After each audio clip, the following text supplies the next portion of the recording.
भारत का इतिहास रोचक तथ्यों से भरा हुआ है, जिसमें से बहुत से चौंकाने वाले रहस्य भी हैं। कुछ हाल ही के हैं तो कुछ हजारों साल पुराने।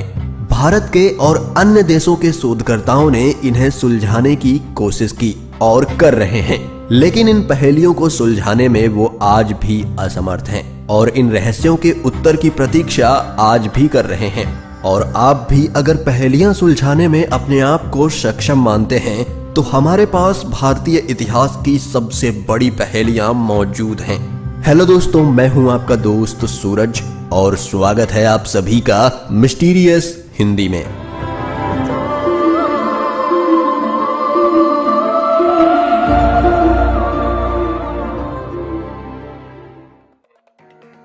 मीर उस्मान अली का खजाना। हैदराबाद के आसफ जाह वंश के अंतिम और 7वें निजाम मीर उस्मान अली खान, जो अपने आदर्शों के लिए प्रसिद्ध थे, वो आभूषण और प्राचीन खजाने के अपने कीमती कलेक्शन के लिए जाने जाते थे। टाइम मैगजीन ने उन्हें 1937 में दुनिया का सबसे अमीर आदमी कहा था और उन्हें व्यापक रूप से सबसे अमीर भारतीय माना जाता है। उन्होंने बहुत से कीमती हीरे, मोती और खजाने रखे थे, लेकिन उनकी मृत्यु के बाद वो कभी भी बरामद नहीं हुए। ऐसा माना जाता है कि वो कीमती खजाना आज भी हैदराबाद में राजा पैलेस के जमीन के नीचे है, जहां निजाम मीर उस्मान अली अपने जीवन का ज्यादातर समय बिताया करते थे।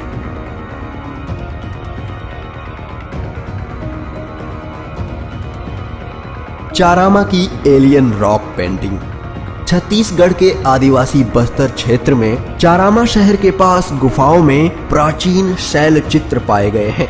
पुरातत्वविद J.R. भगत, जिन्होंने उन्हें खोजा, उनका कहना है कि वे बिना किसी चेहरे की विशेषताओं और उड़ान डिस्क के अन्य चित्रों के साथ भयानक ह्यूमैनॉइड का चित्रण करते हैं। दिलचस्प बात यह है कि आसपास के गांव में रहने वाले लोगों का कहना है कि वहां कई छोटे छोटे लारोहिला लोग रहते हैं, जो आकाश से गोल आकार की वस्तुओं में उतरते थे और 1 या 2 गांव वालों का अपहरण कर लेते थे।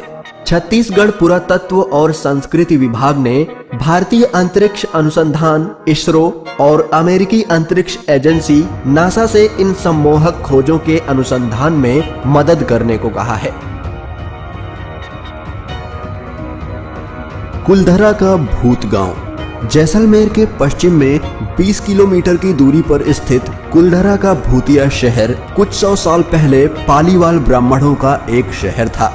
एक घातक रात, जब इसके 1500 निवासी बिना निशान के गांव छोड़ गए, रातों रात पूरा शहर खाली हो गया। इस गांव के लोग कहां गए किसी को नहीं पता। कोई नहीं जानता कि वास्तव में उन लोगों ने ऐसा क्यों किया, लेकिन किंवदंती के अनुसार वो दुष्ट शासक सलीम सिंह और उनके अन्यायपूर्ण कर्मों से बचने के लिए गांव छोड़ गए और जाते समय उन्होंने उस जगह पर एक श्राप छोड़ दिया। यह भी कहा जाता है कि जो कोई भी गांव में रहने की कोशिश करता है तो उसकी एक क्रूर मौत हो जाती है और इसी वजह से कुलधरा आज तक वीरान है।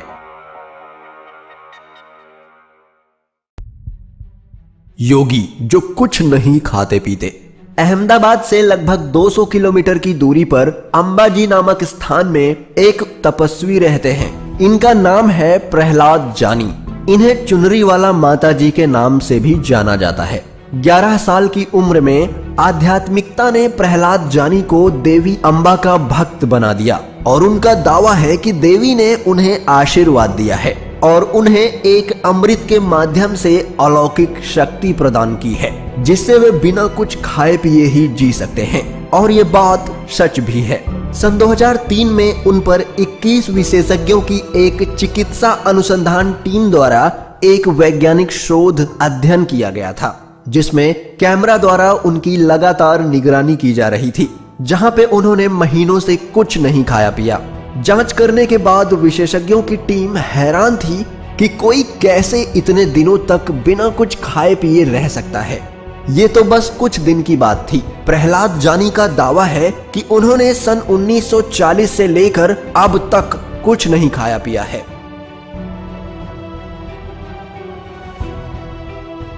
एलोरा की गुफाएं।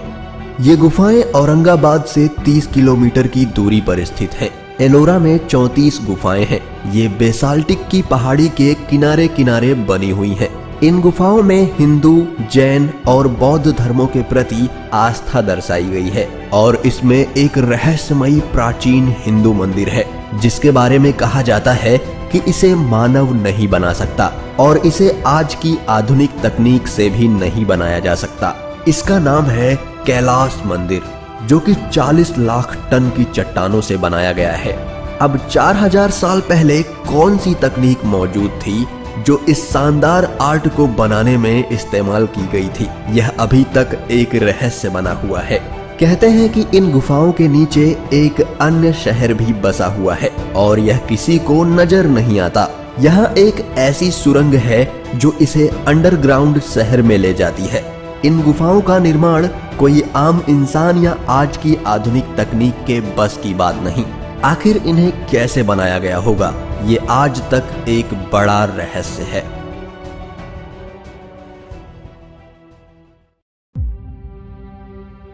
शांति देवी का पुनर्जन्म। दिल्ली के एक छोटे से इलाके में जन्मी लड़की शांति देवी का पुनर्जन्म मामला पहला व्यापक रूप से स्वीकार किया गया था और भारत में इसे अच्छी तरह से प्रलेखित किया गया था। शांति देवी ने अपने वर्तमान परिवार और शिक्षक को अपने पुराने घर के बारे में जानकारी दी और अपने पिछले जन्म में उनके परिवार के सदस्यों के बारे में बहुत ही बारीकी से बताया। और अगर ये बात आपको झूठ लग रही है तो बता दें कि इसकी जांच खुद महात्मा गांधी द्वारा नियुक्त प्रमुख नागरिकों की एक समिति ने की, जिन्होंने शांति देवी के साथ उनके पिछले जन्म वाले गांव में जाकर उनके बारे में पता किया और वे पूरी तरह से दंग रह गए। शांति देवी की कही हुई एक एक बात एकदम सही निकली, जिसके बाद ये मान लिया गया कि पुनर्जन्म संभव है।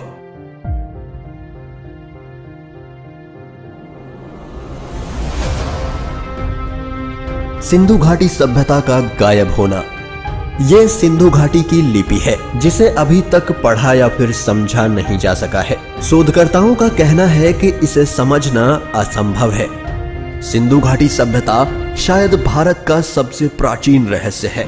इस महान सभ्यता के बारे में कई ऐसे बड़े रहस्य हैं जो प्राचीन मिस्र और मेसोपोटामिया की सभ्यताओं की तुलना में बड़े हैं। 5000 साल पुरानी सिंधु सभ्यता के चित्रात्मक लिपि को बनाने वाले लोगों की पहचान आज भी एक बड़ा रहस्य है और इस सभ्यता को बनाने के पीछे के रहस्य अभी तक खोजे नहीं जा सके हैं।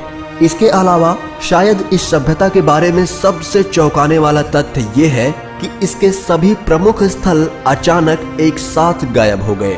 ऐसा क्यों हुआ, कोई नहीं जानता। सिंधु घाटी सभ्यता दुनिया की सबसे महान सभ्यता थी। इस सभ्यता का अचानक पतन होना आज भी शोधकर्ताओं के लिए एक बड़ा रहस्य बना हुआ है। हालांकि इसके बारे में शोधकर्ताओं के कई सिद्धांत हैं, लेकिन उनमें से कोई भी इसका सटीक उत्तर नहीं दे पाए हैं।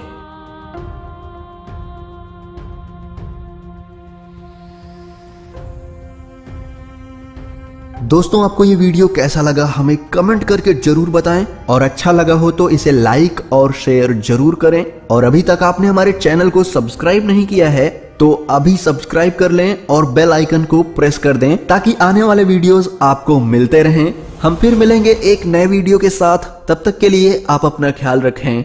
जय हिंद।